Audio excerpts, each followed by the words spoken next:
So shall we do top tips?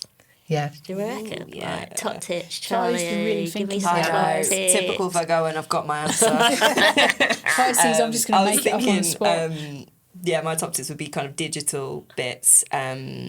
So people that use screen readers, like if you make information on your website and you hyperlink something to a link elsewhere, you'd often just click here, right?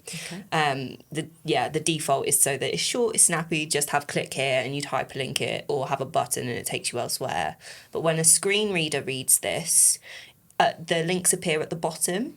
So it just comes up with a series of click here, click here, click here, click here, click here. So for the person using it, they have no idea which button corresponds to which bit. Got you. So instead, it's really important that the phrasing is really clear about where that click will take you to. So it might be like, download the reasonable adjustment artist brief, or click here to be redirected to our booking, or book your tickets here. Phrasing like that for anything that's hyperlinked and takes you elsewhere. That's Brilliant. my top tip. Amazing. And I got that actually from the Digital Culture Network that Arts Council run. Okay. So they did some digital access training, and we'd been working with you for a fair amount of time by that point, so there wasn't too much that I personally took from it apart from that. But it is a good resource for particularly people that are starting out there. And that's the Digital Culture Network on Arts Council's website. I think you can find it on there. You've just got your Arts Council brownie point in there as well, haven't you? Post again! They will be coming to you again in the future. Yes. Your top tip. I'm going to end up wanting 3. So a very practical one for me, which Keely mentioned when we were talking earlier about what to expect when you come to an event, is just being really explicit on and write as much as you can about what people will experience. When I go to an event, I like to know when I can leg it.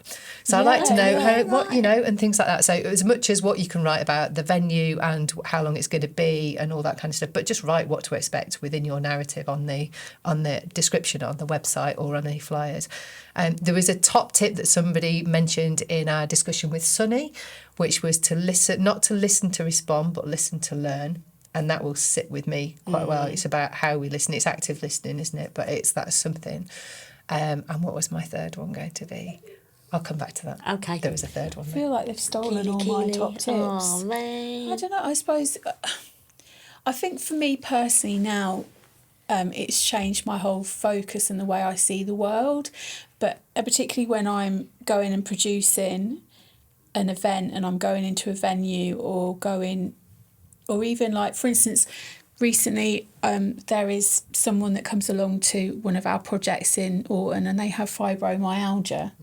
And at one point, just being able to say, you stop, you don't need to do all of that because I know that might cost you a day in bed tomorrow. So just those little things of just doing better front of house and just seeing things differently, and I would say has really helped me as a top tip. So I really consider a venue now and I go, well, that's quite near for them to go to the toilet and there's plenty of seats there, and actually that's a flat access, or we can get a brew or we can get water if we need it. Yes, because the brew is the most important thing, I would say, right? And I would say definitely since, particularly at the moment, being able to offer someone a refreshment and a biscuit has become the most important thing that we offer, I would say, because it's that hospitality and welcome. Okay. We don't do it at every event, but we try and sneak a biscuit in where we can. We do good food at our events, don't we? We go for it. Well, we team up with Metal quite a lot, don't we? Yeah, we do. Food is at the core of what they are up to. Yeah. Have you thought of your third tip? It is. My third one relates to you, Julie Fernandez, as well. Oh. It's also to work, if you can, if there's ever any money at all, bring in an access coordinator, to somebody who can really help you, guide you through a lot of this work, and you've opened doors for us in lots of ways to different partners and to different ways of thinking. If you can't do that amount, we even down to it sounds really, I don't know whether this simplest thing was when we looked at the reasonable adjustment exhibition space, we were kind of going, can we get in there if you're in a wheelchair, and what size are we chair?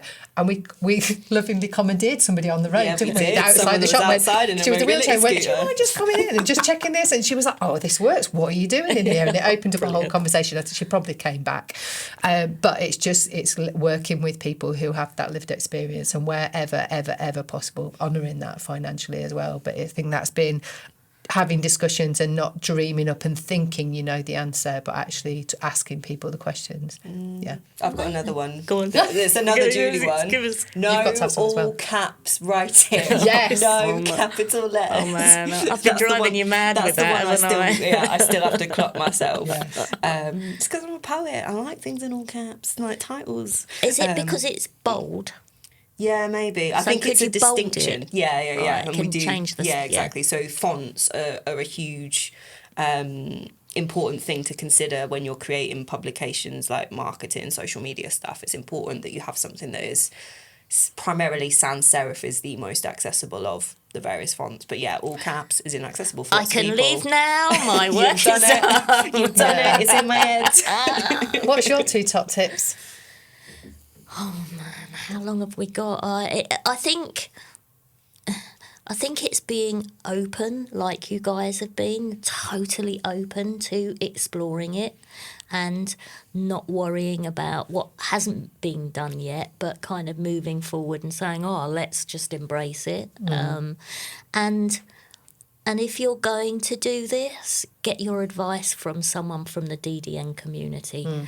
Don't go to a non-disabled person to come in to your organisation and say, right, tell us how to make ourselves accessible. Yeah, Yeah. absolutely. I mean, that should be obvious, Yeah. but it really isn't obvious. But yeah.